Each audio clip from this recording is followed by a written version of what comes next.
Morning, hun. How are you? I'm really good, my babe. How are you?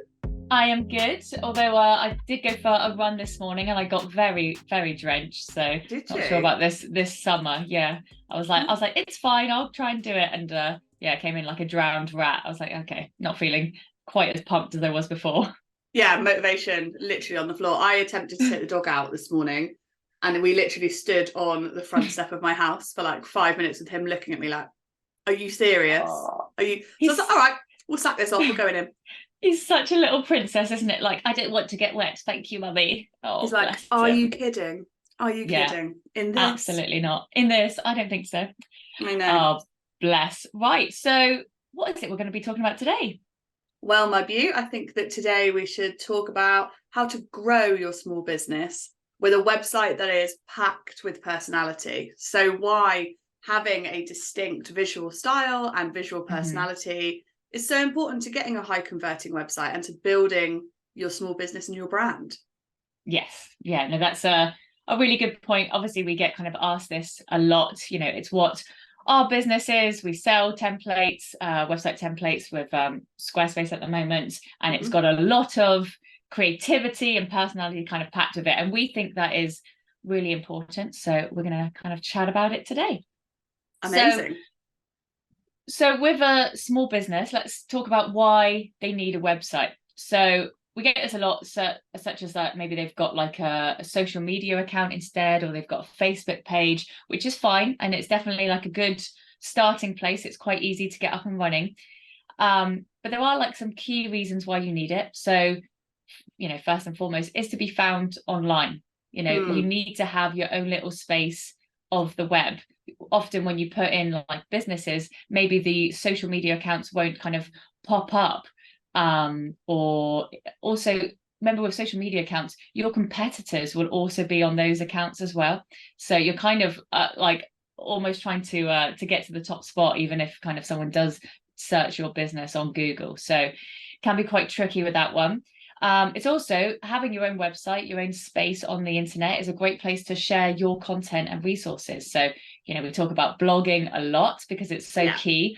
But with platforms even like Facebook pages and stuff like that, yes, you can write posts, but it's not something that people can really like search and look through and index. You can't really write a whole blog post on there. So having Because that like, it's changing all the time, isn't it? You yeah. don't have that kind of steady structure that you do with a website, which obviously needs to be regularly updated, Mhm. but you are able to, like you say, categorize things into blogs and give people a bit more structure to look through. Whereas a Yeah. Facebook page or an Instagram, feed is just a kind of chronological scattering Yeah. of all kinds of stuff.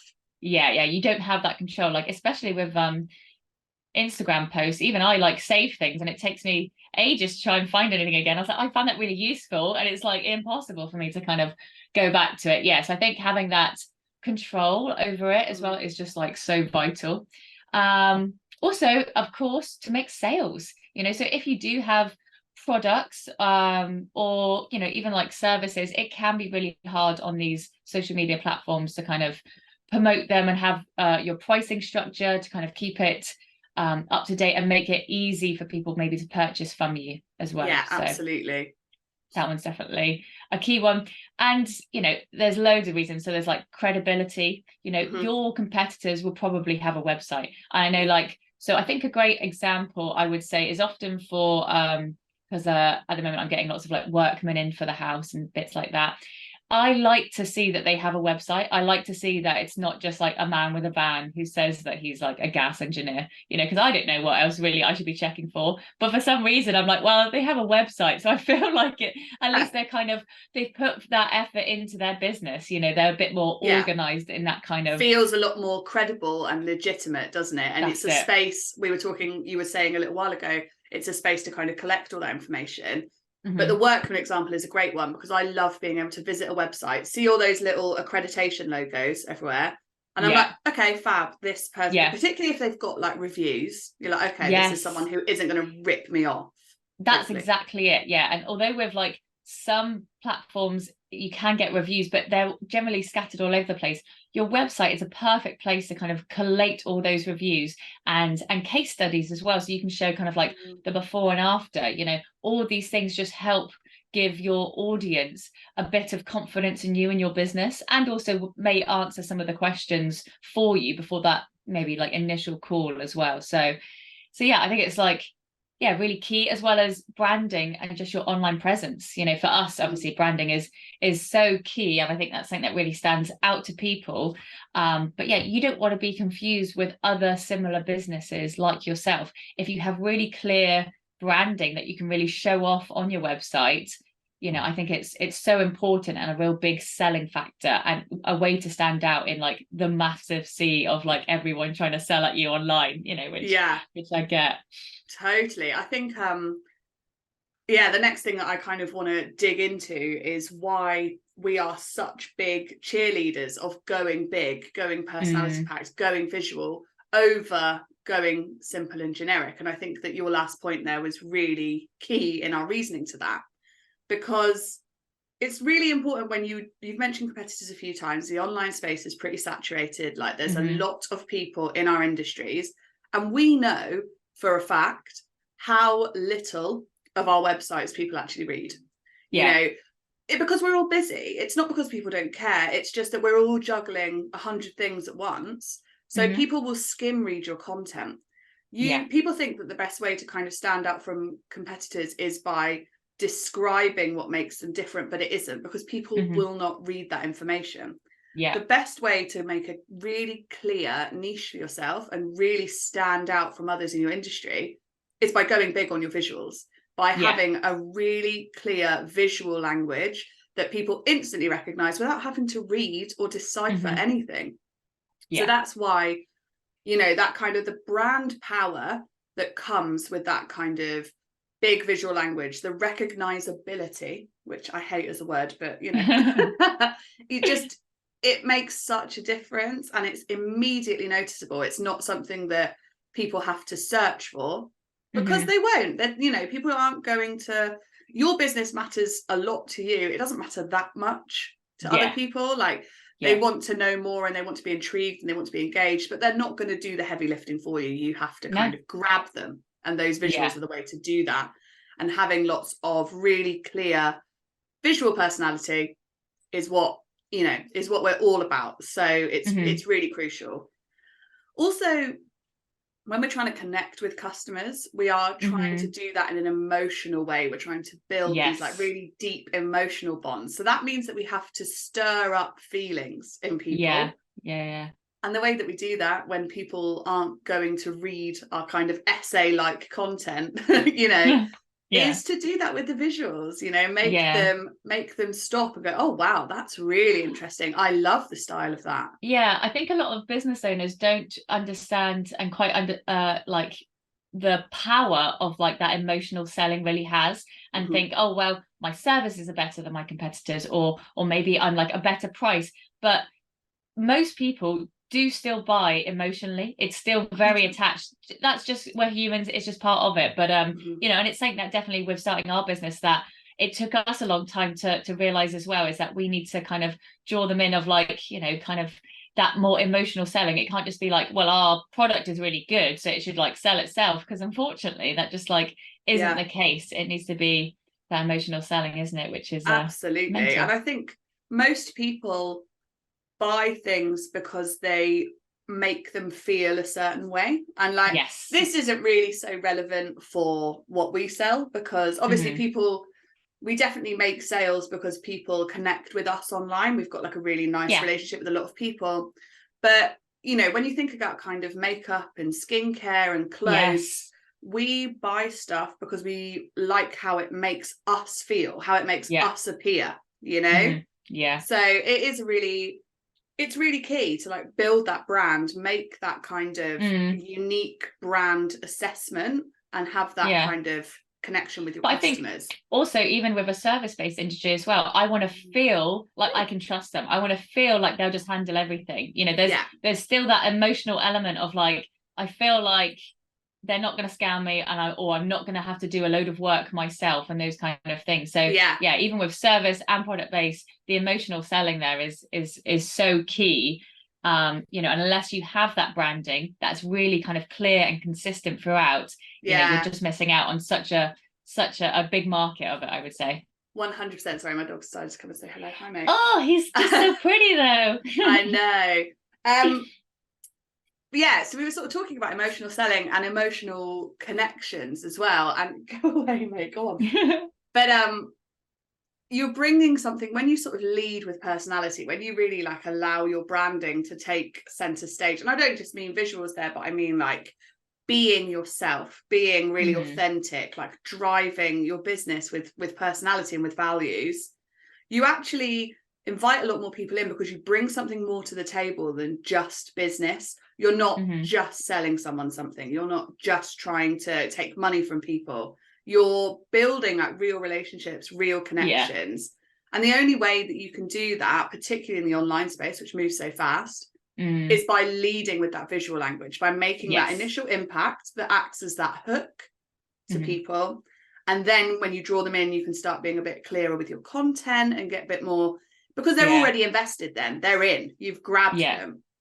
So that's why we are such big proponents for personality-led web design. We're really big on getting it all out there, making it super fun, because it actually is more fun for business owners as well. If you are running your own small business, it's more fun for you to make it nuts and make it fun and make it feel like you.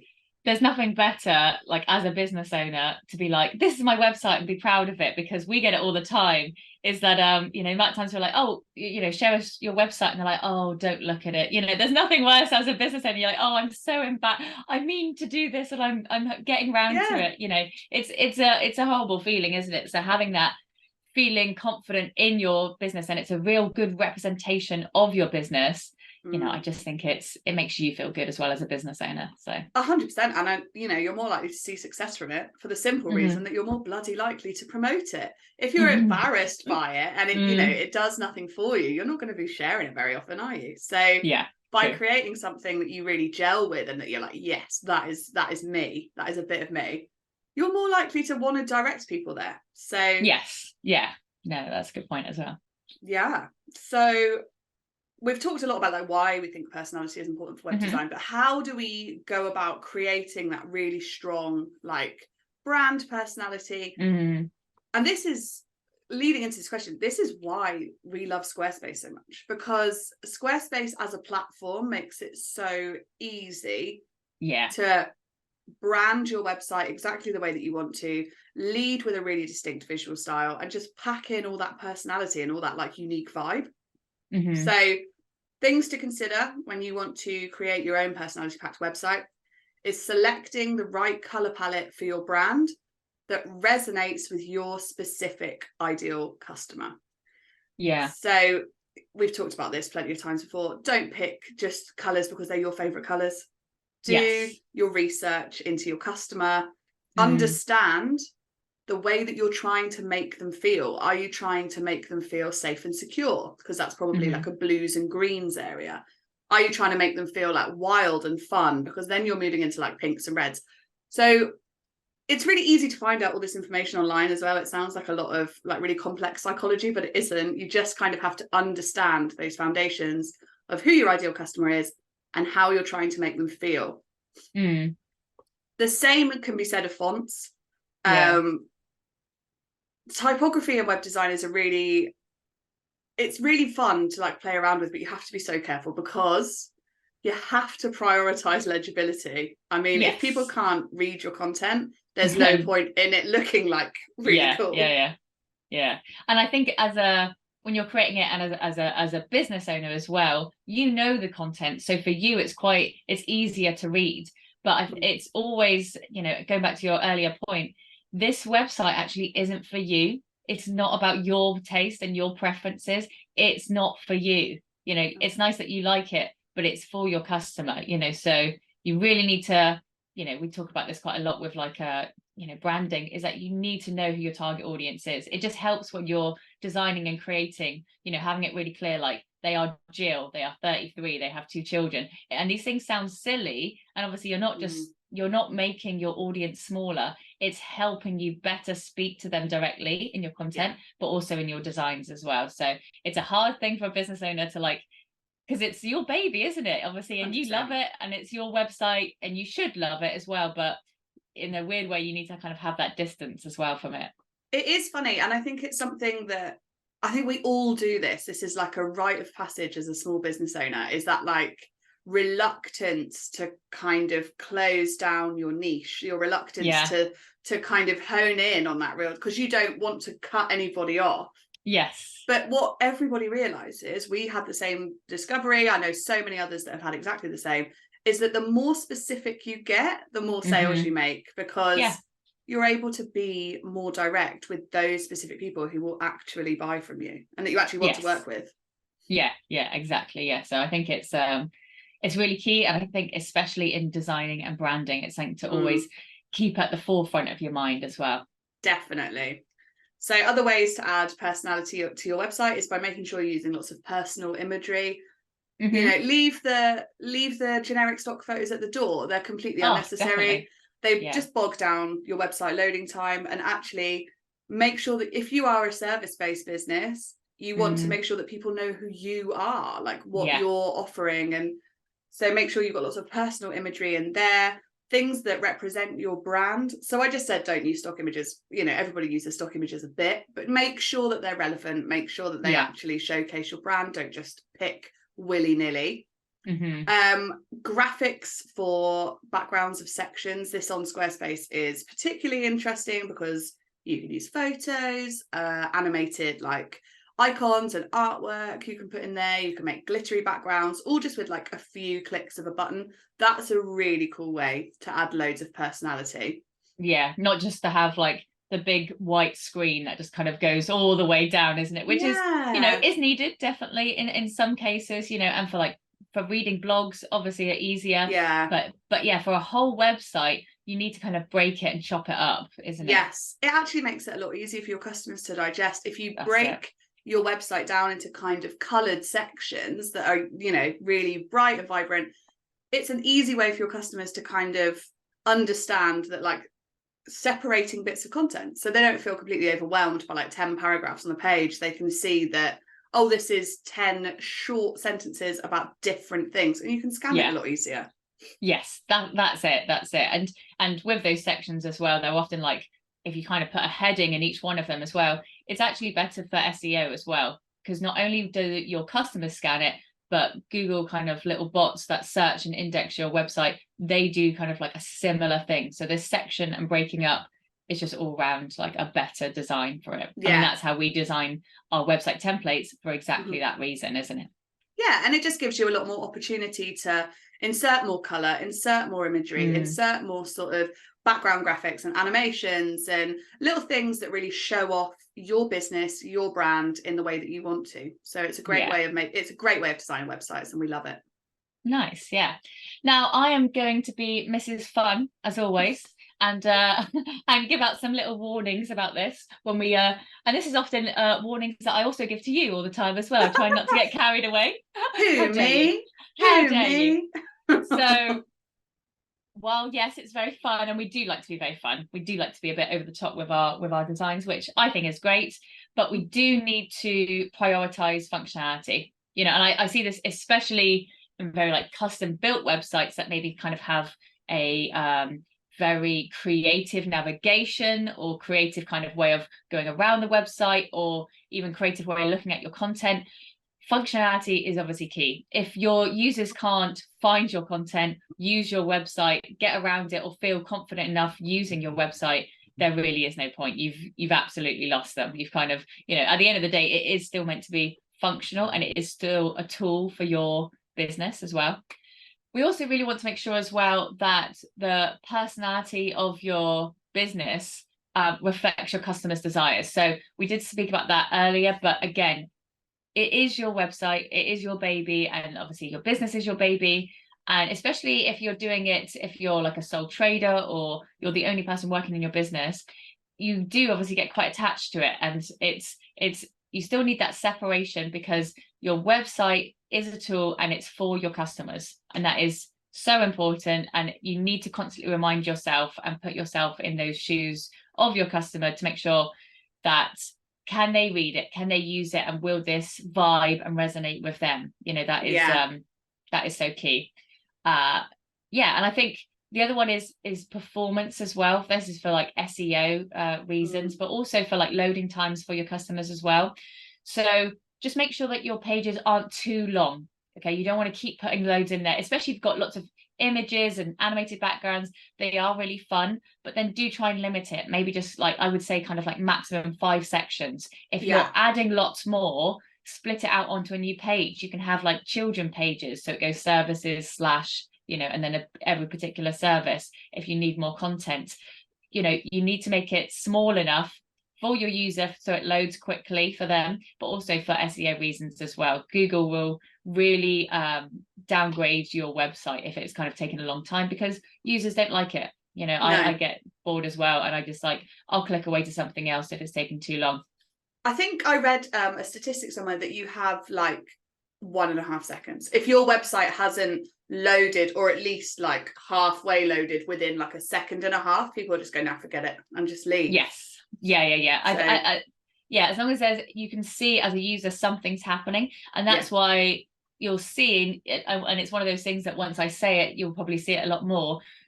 But why apps and things like that will show you that loading screen. It's to make you know that something is happening in the background, and it is coming. As humans, we go, "Oh, okay, something is going there." However, if we just saw that blank screen for like over a second, we go, "Oh, it's obviously broken," and just, "It's broken, I'm leaving it for now. I'm leaving. I'm going to go somewhere else." So I think it's speed is definitely important. And finally, as well, once you have done all this brilliant, fantastic work, you need to get your website out there. You need to constantly be sharing it on social media, constantly be sharing it. People generally, unless your SEO is really good, and even then you need to go onto Google Console and like inform Google that it's been created and it's been updated and submit it, and that takes ages. People don't just find your website magically. You have to put it out there constantly. It's one of those things that people go, "Oh, I've made it," and like people just magically appear, but unfortunately not. Not for quite a while. SEO is fantastic, and it will and should bring like most of your new visitors eventually. But these things take a long time. And also, if it's the first website that you've ever created, you're not going to do a perfect job the first time. So you can't only rely on one particular marketing channel like SEO. You have to, like you say, Louise, you have to give it a helping hand, a little bit of a leg up. Yeah, definitely. And it's something that you have to keep working on. And that's why I think platforms like Squarespace, it makes it a lot easier because of the content management system. It means you can just quickly go in there and edit it. That's why we've moved there, because otherwise there's that big blocker of people having to then ask like the web developer to make these changes, and then you're constrained with maybe money, or also someone else's time and when they can get around to doing it, so, and there's a lot of back and forth. So I think that's why we actually moved to kind of templates, so that we could help more people as well, that they can have the power and the control to make all the edits to the website that you do need to do on a regular basis, especially for like service-based industries as well. Blogging, we say, is really key, but also we probably do this like every year, and we try and tell everyone, put your prices up, and you want an easy way to do that, and you want to just put on there, prices have gone up. You can inform your regulars and your clients, but most people who are probably listening to this, you probably need to put your prices up. So and having a website on something like Squarespace means that you could just do that in just 10 minutes on a Monday morning. It doesn't have to be this huge palaver and 6 emails back and forth to a web designer who may or may not respond to you. Or have time to do it. That's it. So, exactly. All right, my babe. Key. Well, we've covered a lot of stuff there. So we've discussed how having a really strong personality on your website will bring in more customers by sort of being really niche down and speaking very clearly to quite a niche market of people, which is always really exciting. It will build deeper emotional connections with people because they're able to really quickly assess the vibe and the feeling of your business and your brand without having to read heaps of content. And we've also talked about different ways that you can show off that personality on your website with things like colours, fonts, imagery and animations and stuff. So hopefully people can, oh, and also, sorry, you did give us some very good pointers on best practices. I've skimmed over that bit. Fun as always, but No, it's so important. And, you know, thank God that you are here, because I don't know what would have happened, what would have become of me. I think I'd probably be banned from the internet by Google by now if you weren't here to tell me to just chill out a bit. All the sparkles. And although saying that, I go the opposite way with animation, don't I? The amount of times I send it to you and go, is this too much? You're like, yes it is, it's way too much. So this is giving me a seizure, actually. It's all about balance, isn't it? But like, definitely keep your users in mind, you know, your ideal, you know, target audience. I know it's very business speak, isn't it, sometimes, but there's a reason why it's used so much, so it's super key. Perfect. All right. Well, that was fun. Thanks, babe. Thank you so much. And thank you guys. You as well. Thank you guys for listening. I hope you found this episode useful. And if you haven't already got a Squarespace website and you want to pack a website full of personality, get on over there, because it is the best platform to do that.